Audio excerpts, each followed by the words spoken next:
What is up, everyone? The OP Panda here, going to be showing you guys the newest feature in Dead Space 3. This is still within the demo that was released not too long ago, and I just wanted to show you guys the new weapon crafting system.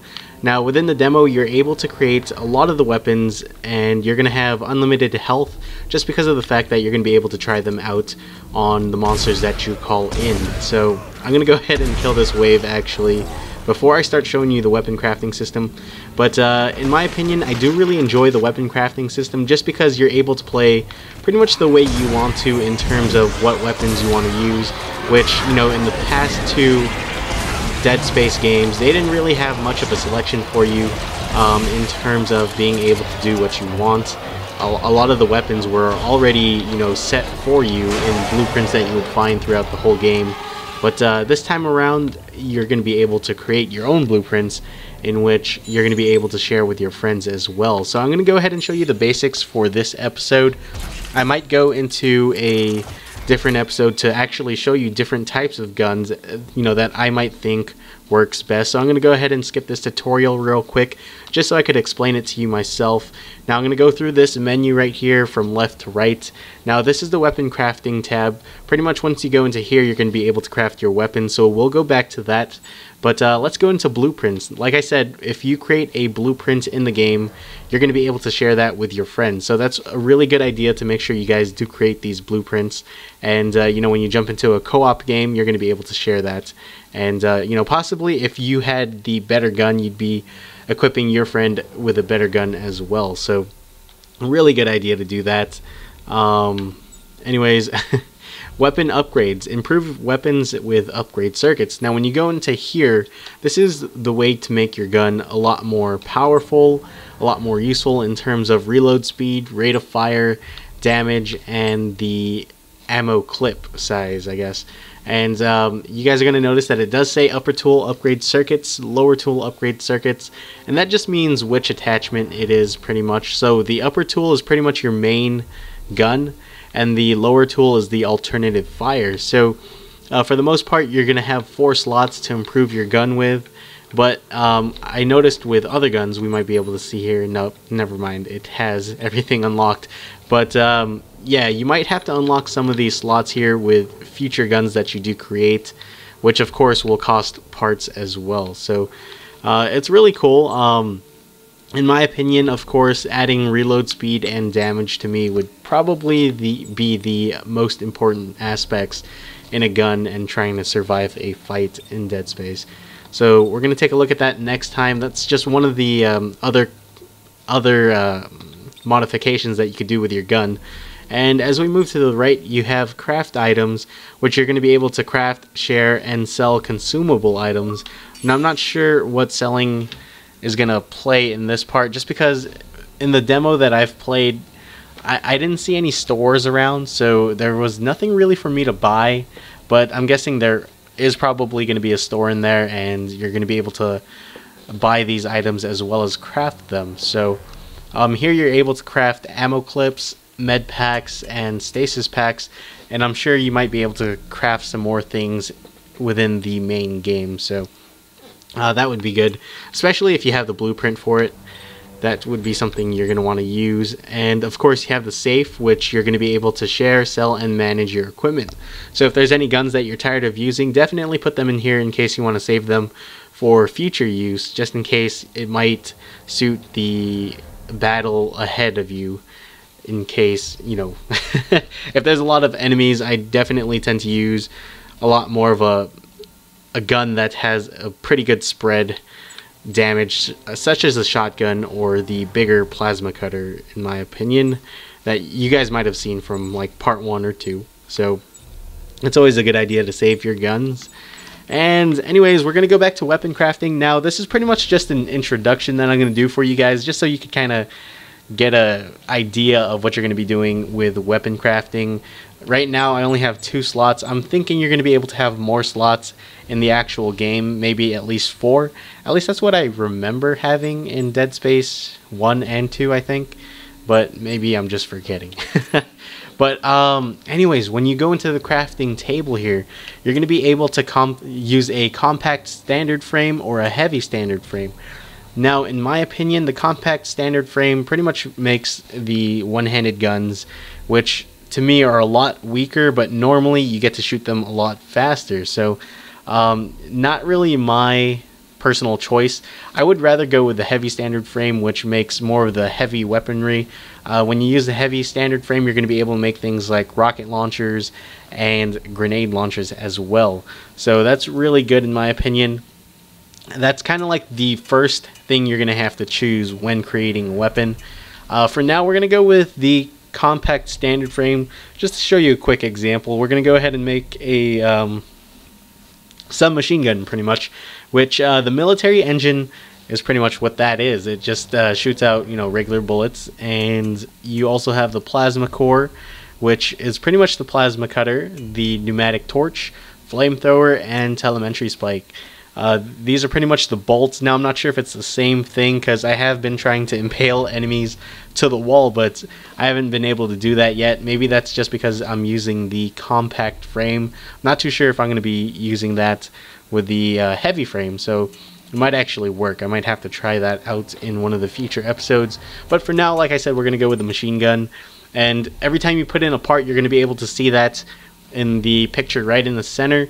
So if you guys look around, there's a lot of things right here, which is really confusing at first.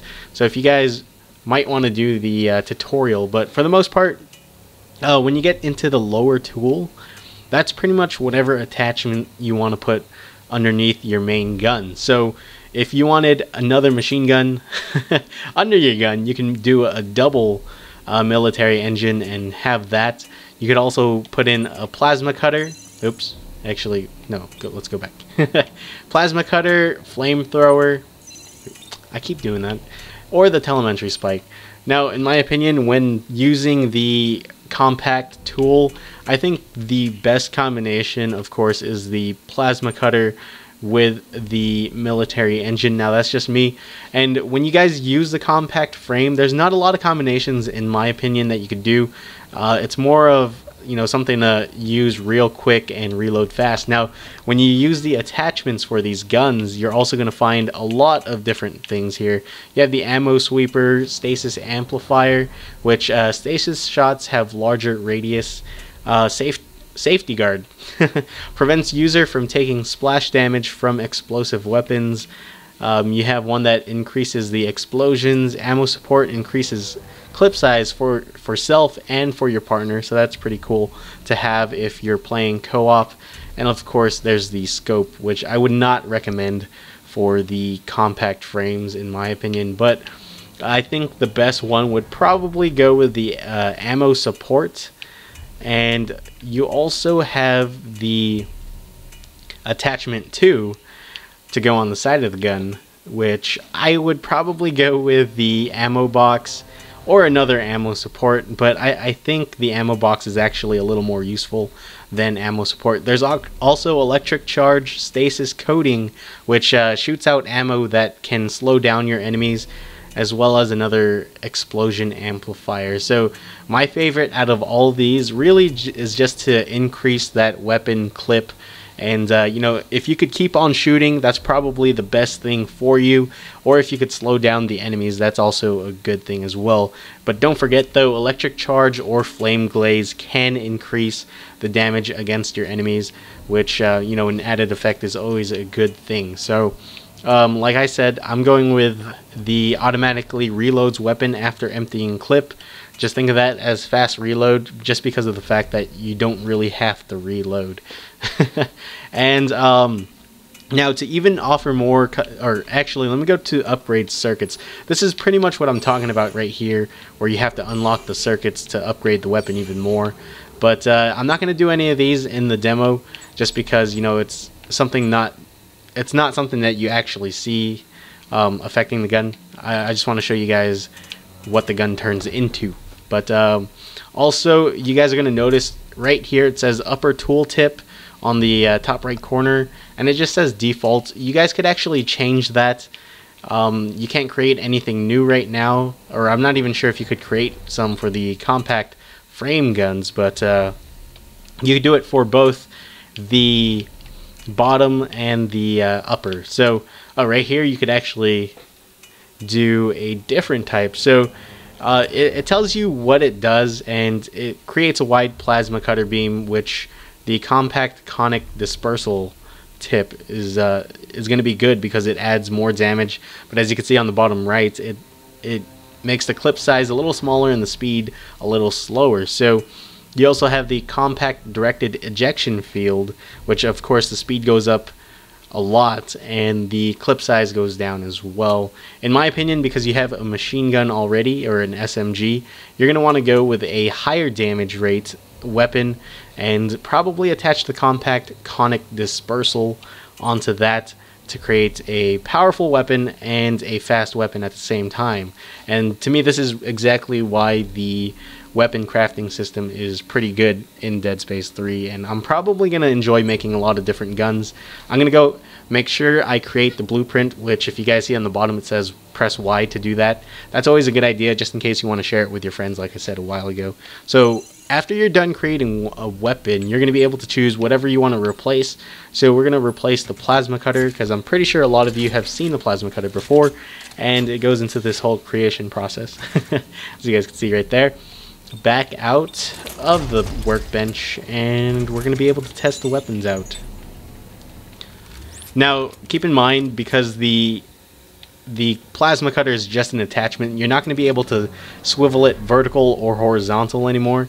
But to me, horizontal is probably the best thing you could go for, because I do always aim for the legs for the most part when it comes to these enemies. So, and I accidentally reloaded out of habit. But we're going to go ahead and chop his legs off, as well as his legs, and finish him off with the SMG style of shooting. Also, guys, do not forget that you do have the kinetic ability to take off the limbs and use them against your enemies.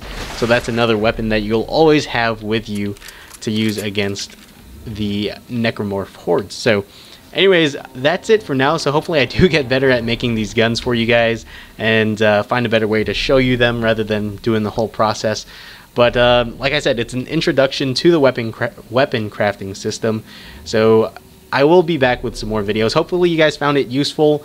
In case you're planning on playing the game, I would definitely suggest trying out the demo to try to see what weapons you're going to be looking forward to using when you get to the actual game, because when you get to the actual game, you're not going to find all the supplies like what you have right here. I'm sure you're going to have to be careful with what you make, because you're not going to be always able to create a lot of guns. So anyways, if you guys found this useful, definitely leave a rating and a comment down below. Let me know what you think. I will get into the heavy frames for the guns just to show you guys. I would say they're more of like assault rifles, grenade launchers, rocket launchers, and stuff like that. Anything that has heavy damage, that's pretty much what the heavy frames are for. So again, if you guys found this useful, help me out. I would really appreciate it, and I will see you guys next time with another video on the whole weapon guide, pretty much. So hopefully yeah, never mind, I'm gonna keep rambling on if I don't stop, so I'll see you guys next time. Later.